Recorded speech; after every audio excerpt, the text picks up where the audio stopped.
ఆ మాటలన్నీ కూడా అవాస్తవాలు, పచ్చి అబద్ధాలు. వాటికి మాజీ ఇరిగేషన్ మంత్రిగా, బాధ్యత కలిగిన వ్యక్తిగా మా వర్షాన్ని ప్రజలకు వినిపించవలసినటువంటి బాధ్యత మాకుంది. చరిత్రలో అవాస్తవాలు వాస్తవాలు కావు, వాస్తవాలు అవాస్తవాలు కావు. చరిత్ర ప్రతిదాన్ని గమనిస్తూనే ఉంటుంది. ఇక్కడ దుర్మార్గంగా పోలవరానికి సంబంధించినటువంటి అంశాలను చాలా దుర్మార్గంగా ఎస్టాబ్లిష్ చేయడానికి చంద్రబాబు నాయుడు గారు, ఆయనకి సంబంధించినటువంటి కొన్ని పత్రికలు ప్రయత్నం చేస్తున్నాయి. వాస్తవాలను ప్రజలకు వివరించవలసినటువంటి బాధ్యత మాకుంది. ఒక పత్రికలో రాశారు, పేరు ఎందుకులేండి, పోలవరానికి జగన్ ద్రోహం క్షమించరాని నేరం. పోలవరానికి జగన్మోహన్ రెడ్డి గారు ద్రోహం చేశాడని, అది క్షమించడానికి వీల్లేనటువంటి నేరం అనేటువంటి మాట ఆ పత్రిక మెయిన్ హెడ్డింగ్లో పెట్టారు. అలాగే కొన్ని చంద్రబాబు నాయుడు గారు చెప్పినటువంటి విషయాల మీద జగన్ కాంప్లికేటెడ్ పోలవరాన్ని జగన్మోహన్ రెడ్డి గారు ముఖ్యమంత్రి అయిన తర్వాత దాన్ని చాలా కాంప్లికేటెడ్ చేశాడు, సర్వనాశనం చేసేశాడు అనేటువంటి మాట. మళ్ళా Polavaram works to be over in 4 years అంటే పోలవరాన్ని పూర్తి చేయాలంటే కనీసం ఇంకా 4 సంవత్సరాలు పడుతుంది అనేటువంటి మాట చంద్రబాబు నాయుడు గారే మాట్లాడారు. మరొక ఇంగ్లీష్ పత్రికలో, చాలా ఫేమస్ పత్రికలో ఆయన మాట్లాడుతూ it will take 4 years to complete Polavaram 4 సంవత్సరాలకు కానీ పూర్తి కాదు అనేటువంటి మాట.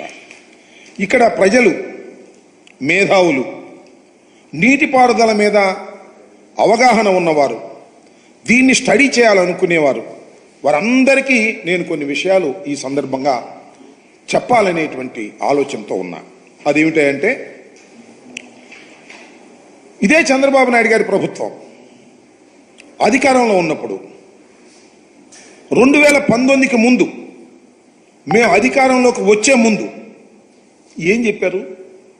శాసనసభలో చెప్పారు, బహిరంగంగా చెప్పారు. 2019కి అంటే 2018కే పోలవరం ప్రాజెక్టుని పూర్తి చేసి ఎన్నికలు వెళతాం అని శపథం చేశారు. ఆ తర్వాత మా ప్రభుత్వం వచ్చింది. మా ప్రభుత్వం కూడా 2022కు పూర్తి చేసి ఎన్నికలకు వెళ్తాం అనేటువంటి మాట మాట్లాడిన మాట వాస్తవం. ఆ తరువాత మేము రివ్యూ చేసుకొని వాస్తవాలన్నిటినీ కూడా క్రోడీకరించుకొని ఇది ఇప్పుడు సాధ్యపడేటువంటి అంశం కాదు, ఎప్పుడు పూర్తి చేస్తామో చెప్పలేనటువంటి పరిస్థితిలో పోలవరం ప్రాజెక్టు ఉన్నది అని తొలిసారిగా చెప్పినటువంటి వ్యక్తిని ఆ రోజు నేను ఇరిగేషన్ మంత్రిగా. ఎందుకు చెప్పాను? ఇవాళ మీరు ఏం చేస్తున్నారు? నేను ఒకటి మనవి చేస్తున్నా, దయచేసి ప్రజలు అర్థం చేసుకొని, ఇవాళ మేము ఓటమి పాలై ఉన్నాం. చంద్రబాబు నాయుడు గారు గెలిచున్నారు కూటమిలో, ఆయన ద్విగుణీకృతమైన ఉత్సాహంలో ఉన్నాడు. అంత మాత్రాన ఆయన అబద్ధాలు చెప్తే నిజాలు ఎలా అవుతాయని అడుగుతాం. జగన్మోహన్ రెడ్డి గారే ఈ విధ్వంసానికి కారణం అనేటువంటి మాట పదే చెప్పేటటువంటి ప్రయత్నం చేస్తున్నారు. నేను వైసీపీ వ్యక్తిగానో, జగన్మోహన్ రెడ్డి గారి అనుంగు శిష్యుడిగానో, రాజశేఖర రెడ్డి గారి శిష్యుడిగానో, లేదా బురద జల్లే కార్యక్రమంతోనో నేను చెప్పడం లేదు. హృదయపూర్వకంగా మనస్ఫూర్తిగా చెప్తున్నా, చంద్రబాబు నాయుడు గారు 2019కి పూర్వం చేసినటువంటి ప్రధానమైన తప్పిదం వలనే ఈ సంక్షోభం ఏర్పడిందని నేను మనవి చేస్తున్నాను. 4 సంవత్సరాలు అంటున్నాడు, 4 సంవత్సరాలు కూడా పూర్తవుద్దని నాకు నమ్మకం లేదు. 4 సంవత్సరాలని ఆయన మొన్నే అనేసేస్తున్నాడు. నిన్న 4 సంవత్సరాలు పడుతుంది అని అధికారులు చెప్పారు అని మీకు గుర్తుందా లేదా? నారా చంద్రబాబు నాయుడు గారితో సైతం కూటమిలో సభ్యులందరూ కూడా ఎప్పుడు మీరు పూర్తి చేస్తారు అంటే చెప్పలేనటువంటి మంత్రి ఒక మంత్రి అన్నారు. నేను మనవి చేస్తున్నాను, ఇవాళ ఈ ప్రాజెక్ట్ ఇంత ఆలస్యం కావడానికి చంద్రబాబు నాయుడు గారు అధికారంలోకి వచ్చి జగన్మోహన్ రెడ్డి అంటున్నాడు, మేము అధికారంలోకి వచ్చి చంద్రబాబే అంటున్నాం. పరస్పర ఆరోపణలు చేసుకుంటున్నాం, పరస్పరం ఒకరి మీద ఒకరు బురద జల్లుకుంటున్నాం అనుకోండి కాసేపు. అయితే వాస్తవాలు గమనించలేరు ప్రజలు, వాస్తవాలు చెప్పుకోలేమా ప్రజలకి? వారికి మీడియా శక్తి ఉంది, వారి ఇష్టం వచ్చినట్టు రాసేస్తున్నారు. కానీ ప్రజలకి విఘ్నత ఉంటుంది, మేధావులకు విఘ్నత ఉంటుంది, ఇరిగేషన్ మీద అవగాహన ఉన్న వాళ్ళకి ఉంటుంది. ఎక్కడ తప్పు జరిగింది? ఇది ప్రధానమైనటువంటి కీలకమైన కోర్ ఇష్యూ. ఎక్కడ తప్పు జరిగింది? జగన్మోహన్ రెడ్డి గారి టైంలో తప్పు జరిగిందా? నారా చంద్రబాబు నాయుడు గారి టైంలో తప్పు జరిగిందా? నేను మనవి చేస్తున్నా, జగన్మోహన్ రెడ్డి గారి హయాములో ఏ విధమైన తప్పిదము జరగకపోగా వేగవంతంగా ప్రాజెక్టును పూర్తి చేయడానికి ప్రయత్నం చేశామని మనస్ఫూర్తిగా చెప్పదలుచుకున్నా. దానికి వివరాలు కావాల్సి వచ్చినా చెప్తా. చంద్రబాబు నాయుడు గారి హయాంలో పూర్తిగా తప్పిదం జరిగింది.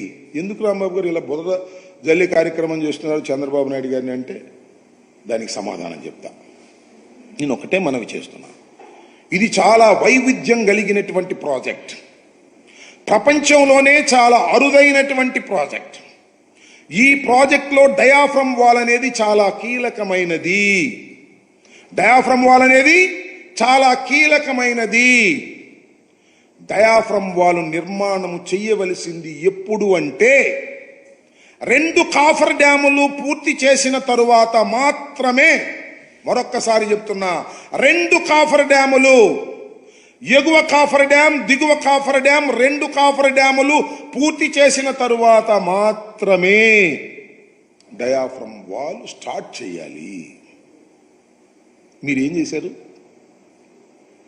మీరు చేసింది ఒకటే, డయాఫ్రమ్ వాల్ స్టార్ట్ చేశారు, ఎగువ కాఫర్ డ్యాము స్టార్ట్ చేశారు, దిగువ కాఫర్ డ్యాము స్టార్ట్ చేశారు, డైవర్షన్ ఆఫ్ ది నదిని స్టార్ట్ చేశారు. అన్ని సైమల్టేనియస్గా స్టార్ట్ చేశారు. ఎందుకు స్టార్ట్ చేశారో నాకు తెలుసు, మీకు తెలుసు. ఎందుకు స్టార్ట్ చేశారంటే 2018కి పూర్తి చేసేసి మేము పూర్తి చేశామని ప్రగల్భాలు పలుకుదామని మీరు స్టార్ట్ చేశారు. కానీ కంప్లీట్ కాలేదే. కంప్లీట్ అయింది ఏంటి? Only diaphragm wall Bauer company వాళ్ళు, జర్మనీ వాళ్ళు వచ్చి 460 కోట్లు తీసుకొని డయాఫ్రమ్ వాల్ వేశారు. నది డైవర్షన్ కాలేదు. అదేవిధంగా స్పిల్వే కంప్లీట్ కాలేదు, స్పిల్ ఛానల్ కంప్లీట్ కాలేదు.